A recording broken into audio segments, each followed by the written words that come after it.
Hello friends, in this quick tutorial I'm going to show you how to whiten yellow teeth in Photoshop.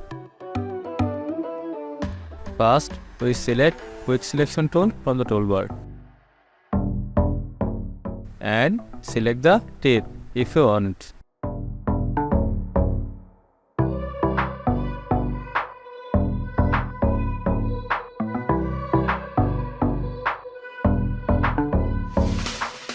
Then click on the adjustment layer icon and choose hue saturation.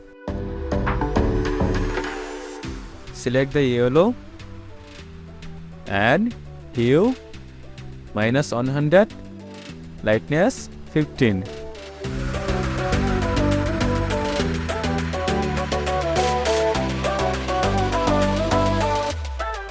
Then OK.